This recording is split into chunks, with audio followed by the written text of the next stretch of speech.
আমি দেউতাৰ চৰণত সেৱাভাগী ভক্তি সেৱাভাগী অৰ্পণ কৰা হৈছে। তেখেতে বৰ সুন্দৰ এটি কথা আমাৰ হ'বলৈ দৰ্শন দিছে। আচলতে আমি প্ৰথমতে আপোনালোকক কোৱাই হৈছিলে যে আমি সিমানৰ যোগ্য পাত্ৰ নহয়।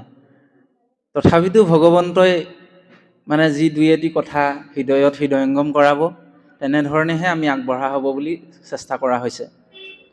এতিয়া কথা হ'ল কি, তেখেতে ক'লে আমি কৈ যোৱা কথাটোৰ ওপৰত তেখেতে কৈছে যে নৰহৰিটোৱে হৰিক ভজনা কৰিব পাৰে, আৰু ইফালে গজেন্দ্ৰই কিন্তু ভগৱন্তক তুতি কৰি ভগৱন্তৰ কৃপা লাভ কৰিবলৈ সক্ষম হৈছিলে। এতিয়া আমি এই বিষয়টো যদি চাওঁ, তেতিয়াহ'লে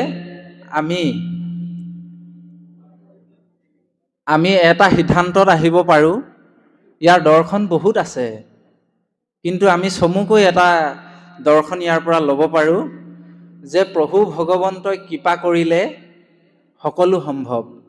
প্ৰথমটি দৰ্শন। অইন নালাগে, এটি শিলৰ মূৰ্তিটো প্ৰভু ভগৱন্তই বিৰাজমান হ'ব পাৰে। তৃতীয় দৰ্শন। 3 নম্বৰ দৰ্শনটো হ'ল কি, যে সেই কৰ্মসংস্কাৰৰ ওপৰতো বহুত কথা আহি পৰে। কৰ্মসংস্কাৰ কি, যে আমি কৈ যোৱাই হ'ল যে বহু পুণ্য জনমতহে আপোনাসৱৰ চৰণ সেৱা কৰিবলৈ সুবিধা পাইছোঁ। এইটো এটা দৰ্শন। সেই গজেন্দ্ৰনো কোন আছিলে? পূৰ্বজন্মত ইন্দ্ৰদুম্ন ৰজা আছিলে। তেওঁ ভগৱন্তক বহুত সাধনা কৰিছিলে, বহুত ভক্তি কৰিছিলে। সেই ভক্তি আৰু সাধনাখিনি তেওঁ কি, যিহেতু কোৱাই হৈছে যে পৰকালৰ ধন হৰিনাম, আৰু সেই পৰকালৰ ধন হৰিনাম অক্ষয় অব্যয় বুলি কোৱা হৈছে। ই কেতিয়াও ক্ষয় নহয়। অৰ্থাৎ জীৱৰ সংস্কাৰৰ লগত এই পুণ্যখিনি যায়। তেনেধৰণে প্ৰহ্লাদেও আনিছে আৰু ধ্ৰুৱইও আনিছে। গতিকে তেনেধৰণে যদি আমি চাবলৈ যাওঁ, তেওঁ এটা অভিশপ্ত হৈ গজেন্দ্ৰৰ এটা হাতীৰ শৰীৰত যদিও সোমাইছিল, কিন্তু তামসিক যোনিত জন্মগ্ৰহণ কৰাৰ পিছতো তেওঁ কি কৰিলে, সেই বিপদৰ সময়ত তেওঁক কিন্তু ভগৱন্তৰ কথা মনলৈ আহিল। এতিয়া সেই হাতীটোনো বাৰু মন থাকিব লাগেনে? হয়নে নহয় বাৰু? ইয়াত প্ৰশ্ন নাহে জানো? নিশ্চয় আহে। গতিকে ইয়াৰ দৰ্শনটো হ'ল কি, প্ৰভু ভগৱন্তই ভকতক উদ্ধাৰ কৰিবৰ কাৰণে যিকোনো কাম কৰিব পাৰে। গতিকে সেই হাতীটোৰ হৃদয়তনো সেইখিনি সময়ত ভগৱন্তলৈ মনত পেলাবৰ কাৰণে কোনে বাৰু মনত পেলাই দিলে? হয়নে নহয়? সেইজন প্ৰভু ভগৱন্তই তেওঁ সেই ভকতক উদ্ধাৰৰ অৰ্থে কি কৰিলে? তেওঁক মনত পেলাই দিলে। কি বুলি? পূৰ্বজন্মত স্তুতি কৰিছিলে সেই কথাখিনি। পূৰ্বজন্মত বহুত সাধনা কৰিছিলে প্ৰভু ভগৱন্তক। সেই কথাখিনি মনলৈ আহি গ'ল। অহাৰ পিছতে তেওঁ কি কৰিলে? তেওঁতোতো এতিয়া কীৰ্তনো কৰিব নোৱাৰে, হয়নে নহয়?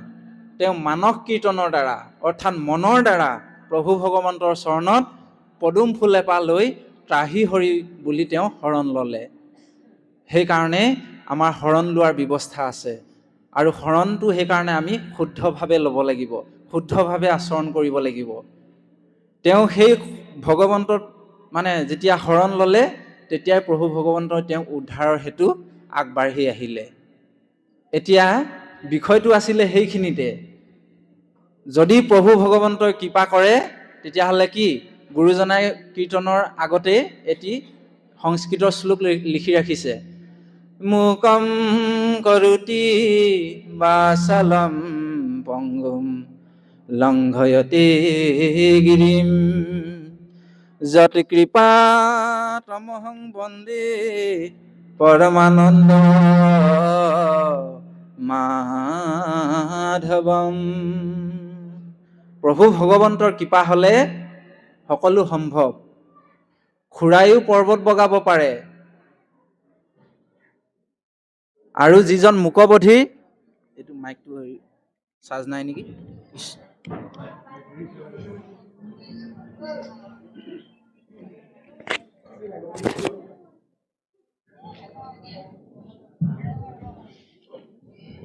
কৃষ্ণ। খুৰাইও পৰ্বত বগাব পাৰে, কথা নোকোৱাজনেও কথা ক'ব পাৰে। গতিকে সেই সমস্তখিনি, আৰু দেউতাই আৰু এটা কথা কৈ গ'ল লগতে যে সমস্তখিনি প্ৰভু ভগৱন্তৰে অংশ, জীৱাত্মা, কিন্তু কৰ্ম ফলেহে সেইসকলৰ শৰীৰটো বেলেগ বেলেগ হৈ আছে। আজি আমি যে দেখি আছো কুকুৰ, মেকুৰী, গৰু, ছাগলী, এইবিলাকেও কৰ্মফলত পৰিহে সজাটোহে সলাই আছে। আপোনাৰ মোৰ দৰে সেইটো এটা জীৱাত্মাই। সেইকাৰণে মন গ'লে সিহঁতক আমি ঠেং এখন ভাঙি দিব নালাগে। সেইকাৰণে গুৰুজনাই আমাক কৈছে কুকুৰৰ চিগালৰ গদৰ ভৰু আত্মাৰাম, সেই বুলি কৈছে গুৰুজনাই আমাক। তাৰপিছত কি বুলি ক'লে? সমস্ত ভূতত ব্যাপী আছো মই হৰি। তাৰপিছত আকৌ বৰগীতত কি বুলি গাইছে? অগণক জগতেৰি কায়া, সকলো দেখোন তোমাৰেই কায়া। হয়নে বাৰু? সকলো দেখোন তোমাৰেই কায়া। সেইকাৰণে আমি সেই গজেন্দ্ৰৰ সেই কথাটো আমি তেনেধৰণে কিছুমান দৰ্শন পাওঁ।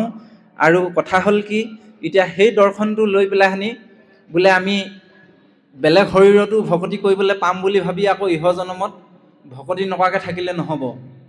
কাৰণ সেয়া তেওঁৰ পুণ্য আছিল কাৰণেহে পাইছে, সেয়া তেওঁৰ সংস্কাৰ আছিল কাৰণেহে পাইছে।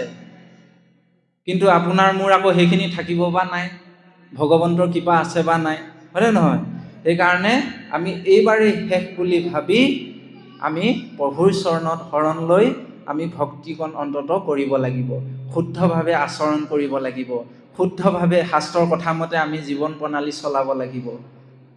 ইয়াতে শুনিলোঁ, ইয়াতে এৰি থৈ গ'লে কাম নিদিব। মেট্ৰিক পৰীক্ষাত যদি ছাত্ৰজনে সকলোখিনি জানে, কিন্তু পৰীক্ষাত গৈ পেলাই যদি নিলিখাকে আহে, নম্বৰ দিবনে? নিদিয়ে। সেইকাৰণে ভাগৱত আমি জানিলেই নহ'ব, তাৰ পৰা আমি অনুসৰণ কৰিব লাগিব। নিজকে অনুসৰণ কৰি আমাৰ জীৱনটো তেনেধৰণে আগবঢ়াব লাগিব। তেতিয়াহে কিন্তু আমি শুদ্ধ ৰূপত আহিব পাৰিম। গতিকে আমিও সেই অল্পমতি জীৱ, গতিকে দেউতাৰ চৰণত আমি সেৱা ধৰা হৈছে। আমি যেনেধৰণে প্ৰভু ভগৱন্তই মতি দিলে তেনেধৰণে কথাকেইটা আগবঢ়া হ'ল। গতিকে আমি তেওঁৰ চৰণত সেৱা ধৰা হৈছে। কৃষ্ণ।